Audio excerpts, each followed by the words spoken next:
We're here in West Jerusalem, which is as normal and quiet, I think, as anywhere else. This is my little garden. It is kind of a refuge. A little house on the prairie, Jerusalem style.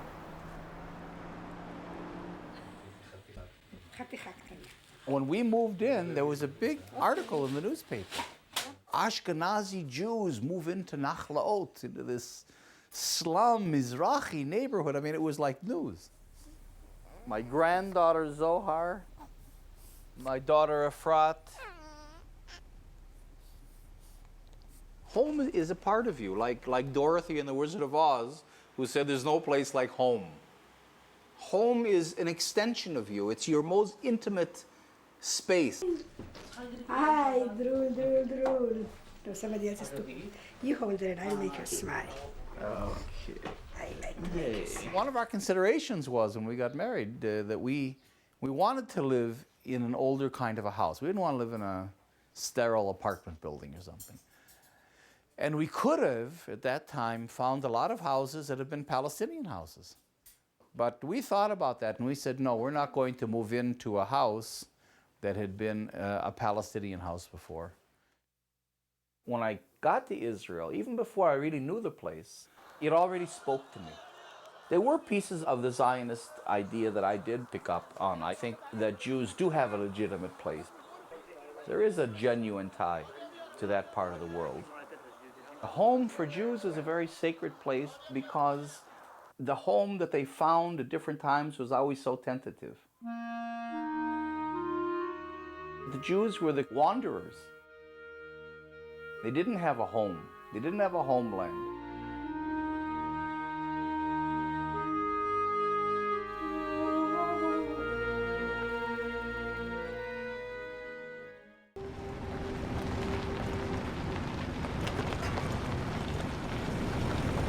Where we are now, it's part of Jerusalem, part of East Jerusalem.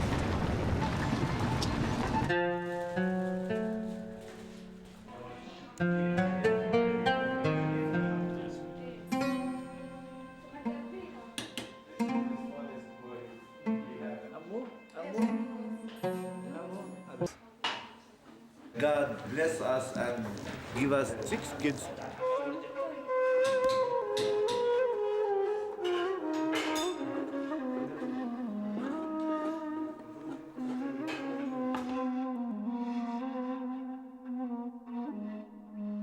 This is the makluba. Everywhere when you hear this sound, it's makluba. Yeah. This is the public Palestinian food. Because they put all the dish together.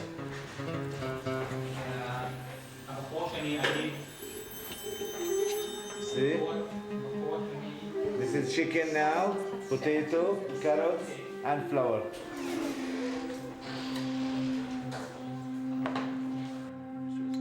Our hope is to have a home blessed by God, protected by God. We need to have a home in our homeland.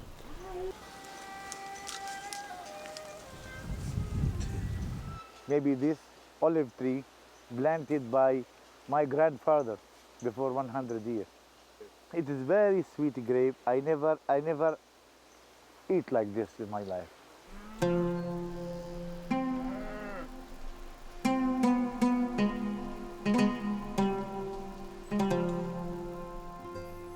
My family has been forced to leave our village, Ambishagaf, which is near Beersheba, in 1948, because it is one of the 418 villages destroyed by Israeli Haganah at that time.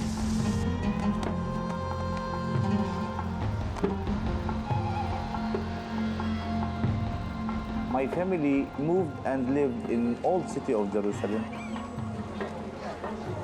And then, for another time, in 1967, they forced to leave old city of Jerusalem and live in a camp called Shafat Refugees Camp near Jerusalem.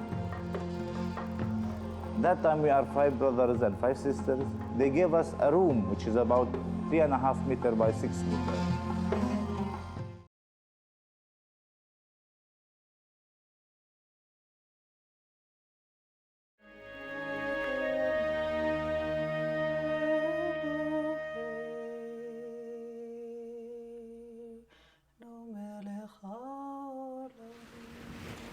I came here when I was a year old with my parents from Bulgaria.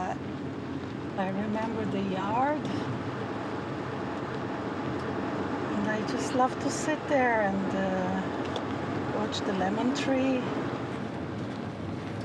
the movements of the jacaranda, you know. And that was my solace because, you know, after Holocaust Israel was very, the atmosphere was always very tense. And people were very, very emotional and everything was loaded. And I used to drink a lot of lemon juice.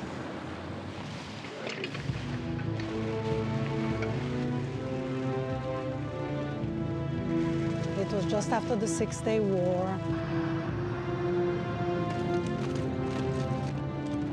And I was very, very happy that we had not been swallowed by all the countries around us.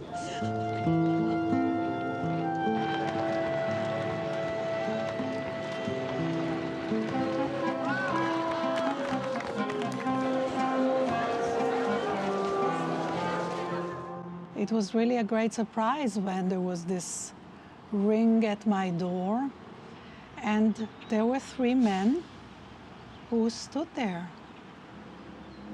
And they were Palestinians, and they were the enemy.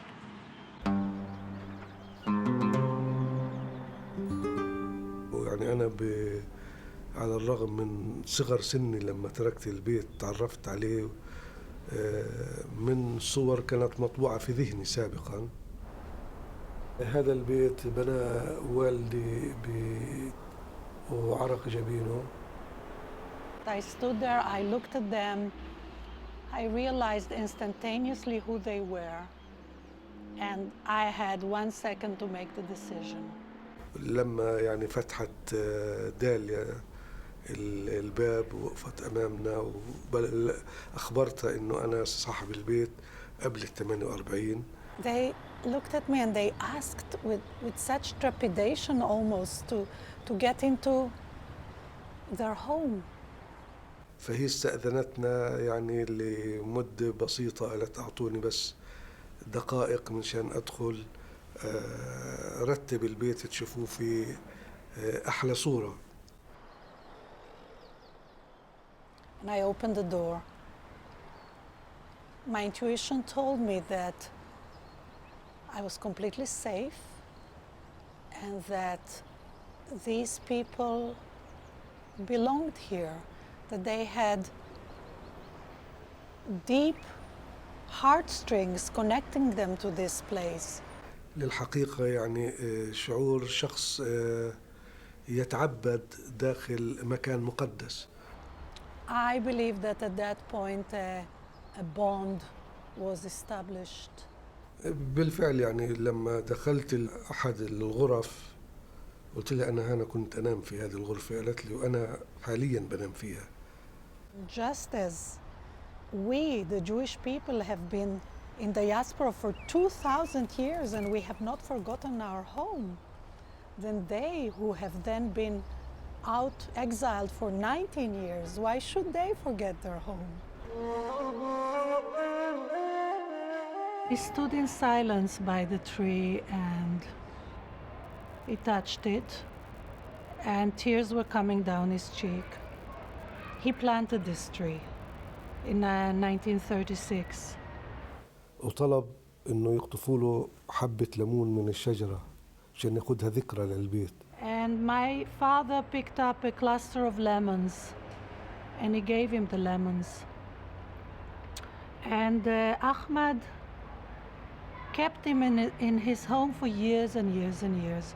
And at night he would pace with these shriveled lemons and would hold them as his precious memory. I then realized that we belonged here and they belonged here, that this was my house and this was their house, and I had many years to deal with that, you know, with this tension of how we could reconcile these two realities.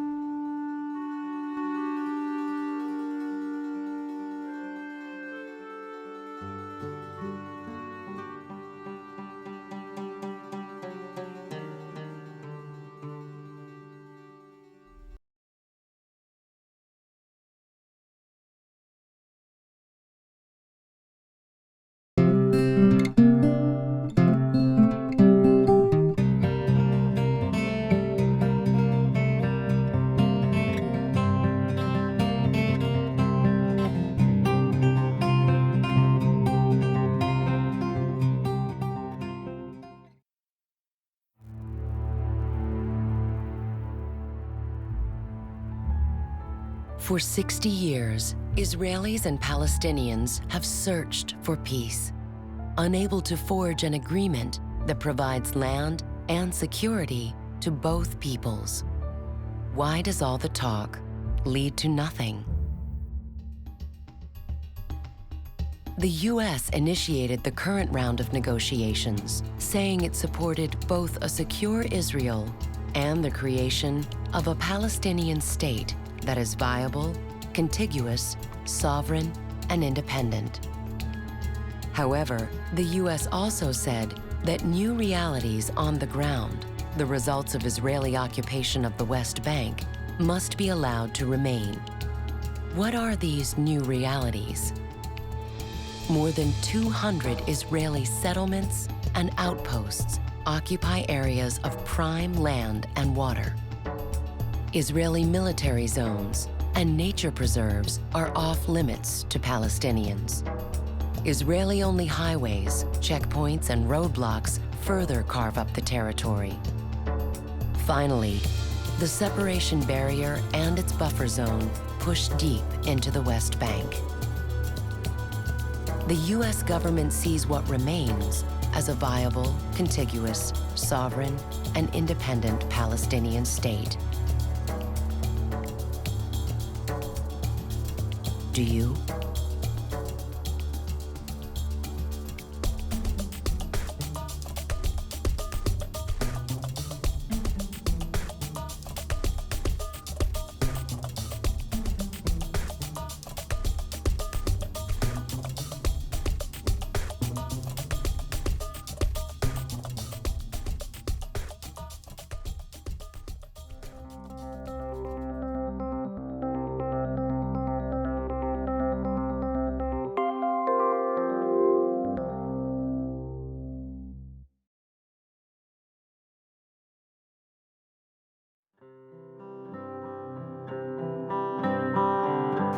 Hi, my name is Anna, and I'm here to tell you about my experiences working with a group called the International Women's Peace Service, which is based in the West Bank, and basically we do two things. First of all, we're there to document human rights abuses in the region, and second of all, we're there to support nonviolent resistance to the occupation. Settlements in the territories are essentially communities of Jewish Israelis who are living on Palestinian land. And they may be sort of villages, towns, cities. Here's a rather large one near Bethlehem in Jerusalem. And again, all of this land here is Palestinian land. It belongs to the Palestinians. It's internationally recognized as Palestinian land. And yet there's this city that's been built on top of it that is exclusively for Jewish Israelis. Well, what does this mean? Who gets to live in that city? Well, I could live in that city, right? Because I'm Jewish. I would just have to fill out an application. I could move there next week if I wanted to. And yet the farmers, the Palestinians that own the land that the city was built on, aren't allowed to live in it. Now, this process is nothing new. It's happened throughout history, all over the world, and there's a name for it. It's called colonization. And it's interesting that in English and in Hebrew we have this kind of benign word, settlements, whereas in many languages, like French for example, these settlements are called colonies, and that's exactly what they are. And they are illegal according to international law, which prohibits an occupying power from transferring citizens from its own territory to the occupied territory, which is exactly what Israel's doing. Instead of working against the system, though, Israel actually promotes it, as you can see in this photograph, which shows a billboard on an Israeli-only road in the Palestinian territories, and it basically says, it's in Hebrew, it says, "Now more than ever," and underneath it says, basically, if you come to our community, to Ariel, which is a settlement, if you come to live in Ariel, you will be rewarded with 100,000 Israeli shekels. That's more than 20,000 US dollars. In other words, the Israeli government is actually paying its own citizens to move from Israel proper to the occupied territories to become part of the illegal occupying population. And what's particularly interesting to me about this billboard is who is it targeting? Who are going to be the Israelis who uproot their families to go live on this foreign land because it's cheaper to do so? Is it going to be well-off, wealthy, established Israeli families? No, they want to live in Tel Aviv. The families who end up taking advantage of these offers are going to be low-income Israelis, poor Israelis, recent immigrants from Africa, from Eastern Europe. And in fact, a lot of these settlements, Ariel included, are populated primarily by immigrants who've moved to the territories, not because they say this land is ours and nobody else's, but because they're looking for a higher standard of living. And these financial offers can be very appealing. People who take advantage of them will get nice housing, oftentimes with mortgages subsidized by the government. There are parks for their kids to play in, strip malls, swimming pools, and a place where water is so precious. A nice offer, right? Again, all of this built illegally on Palestinian land. At this point, there are settlements all over the West Bank. The red dots in this map indicate where you have an illegal Jewish-only colony built on Palestinian land. And of course, coming along with the settlements and colonies is the road network. And here you can see it's just a handful of them, but the way those blue roads and highways really chop up, compartmentalize that Palestinian landscape. Remember, of course, that these roads were built illegally on Palestinian land, and that the Palestinians owning the land that they were built on, for the most part, aren't even allowed to use them because of the segregated road system.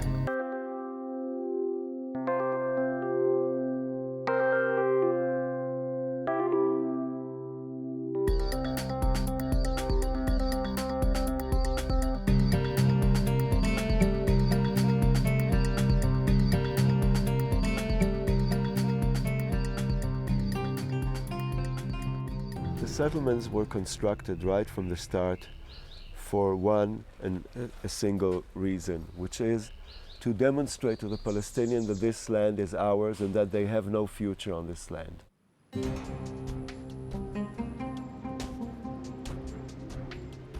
Many settlements start off with a small group of trailers on a hilltop. Bit by bit they grow, and they grow, and they grow, from tiny outposts to major population centers stretching as far as the eye can see. Most of these colonies sit on privately owned Palestinian land. Nearly 500,000 Israelis now live in these subsidized homes. They get to work on a network of roads constructed exclusively for the use of Israelis. The massive separation wall snakes in and out of the West Bank and Jerusalem, following the contours of these colonies.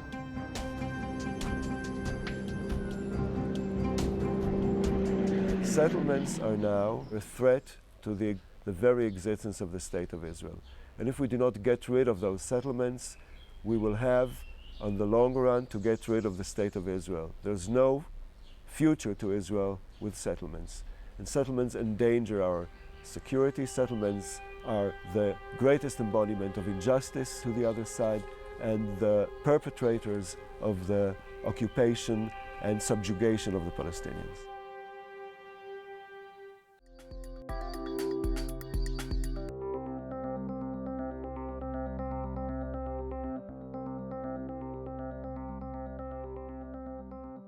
The idea that this is our country, we've now grown our country.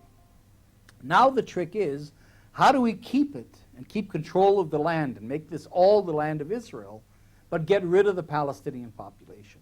That, until today, from 1967 until today, remains the essential issue.